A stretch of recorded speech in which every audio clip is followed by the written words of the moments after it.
Hello, everyone. It's Shane Conto, your Wasteland reviewer, and welcome to the Wasteland Watchlist here on the SPDM Crew Podcasting Network. And this is my weekly show where my guests and I play a little bit of movie roulette and pick a movie from my obscenely large, completely random, ridiculous watch list. And you never know what you're going to get. And sometimes you're just going to watch somebody go real fast. And joining me on this real fast journey is Bubbawheat. Thank you so much for coming back on. Always a pleasure. Absolutely. And what we're going to be talking about today is the 9-minute Academy Award winning documentary short film, Crashing the Water Barrier. And this follows the exploits of Donald Campbell on Lake Mead, Nevada, in his boat Bluebird, as he attempts to be the first to successfully set a water speed record in excess of 200 miles per hour.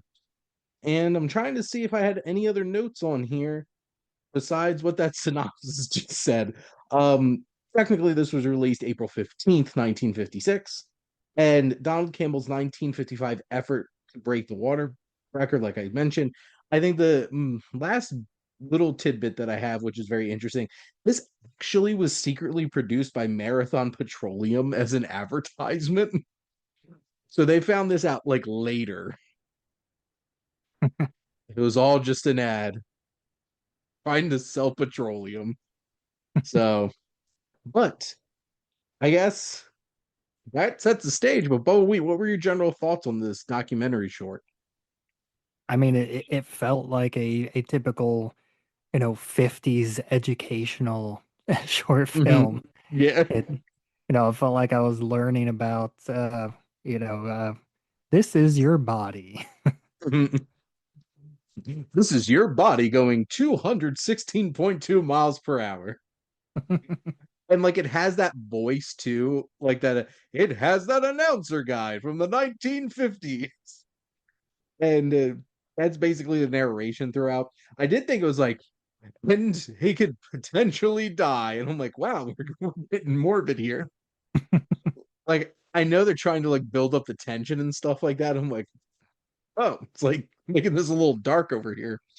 But Well, and, like, and I think they said that one of the previous record attempts, it did die because yeah, his boat just disintegrated, basically.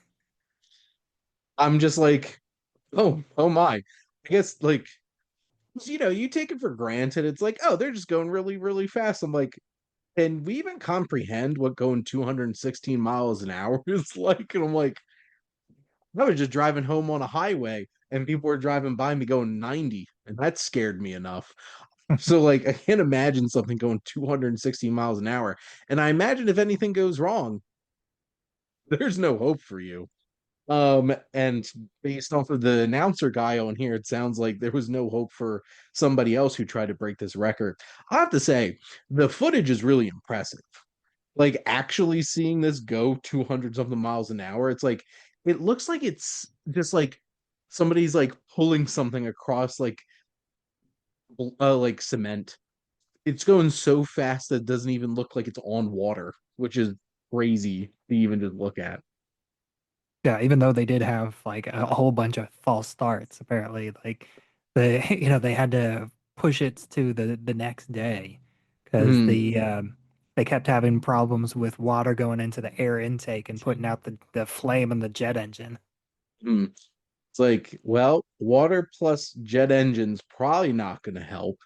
And so like I think they did a good job of like building up that tension and suspense over the course. Like this is only 9 minutes, so it's not like this is something that's like building up long term over time. But like I think they do a nice job of like building up the suspense and stuff like that, making this feel pretty dramatic.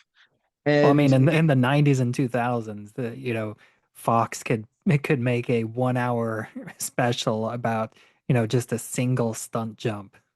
yeah, where it's just like, we need this short enough to make this an advertisement, which that's so funny thinking about like this won an Oscar and it actually just turned out to be like an ad. But like it's so fascinating a lot of these like documentary short films that wind up on my watch list because they were nominated or won Academy Awards for short film documentaries and stuff like that.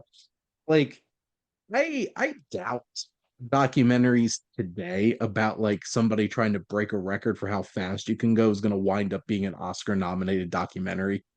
There's like very specific vibes that they usually go for, but like I thought this was a pretty interesting little snippet. It it took you back to like a different time in terms of presentation. Definitely had, like you mentioned, that like 50s educational video vibe. It's like, we're here to look at this. And then, it was pretty impressive stunt for sure. Um, I didn't realize like they were looking for uh like the average all over two runs. So like I guess that Hmm. was something I learned was like how like they specifically measure this record and stuff like that too. Yeah, because it was like the average across two runs was about 215, even though the top speed on the first run they did crack like 250 at one point. Which is wild. I can't even imagine. Like I pitching my Subaru up to 80 is one thing. And like basically he's in a rocket. Let's be frank here. Like it's like you're imagining, well, we're gonna drive this boat really, really fast across the water. I'm like, no, we're gonna shoot this rocket across the surface of a lake. Yeah, and And that's it exactly was what like happened. the lake. I forget. I know it's I don't remember the name, but the lake that was made by the Hoover Dam. Yes. Lake Mead in Nevada, which I guess man-made lake, man-made really, really fast rocket going across the front of it, off the top of it. But I guess to be honest, like, is there anything else that you wanted to add about this? I mean, not really. It's pretty straightforward. This is not our shortest episode of this show. I think a couple episodes ago with Mike might be, but this is an interesting little documentary to check out. It's pretty thrilling to like watch the actual footage. You can find it on YouTube, so pretty easy to get. But Bubba Week, thank you so much for coming on and chatting some movies with me. Absolutely. And thank all of you for listening. My my outro might be longer than the discussion, but thank you all for listening. Make sure to like, comment, and share on this episode. What's your favorite documentary short from recent memory? And did it have to do with going really, really fast? Make sure to follow or subscribe wherever you listen to your podcast. The SPDM Crew Podcasting Network is ever expanding. We have a lot of different shows with all different interests, especially with movies. We love movies here. And if you have an idea for a podcast or you want to be a guest on a show like this one, reach out to us on our website. And if you like our logo, check out HiFlyer Creative for all your digital marketing needs. But most importantly, thank you as always for tuning in and supporting the Wasteland Watchlist here on the SPDM Crew Podcasting Network.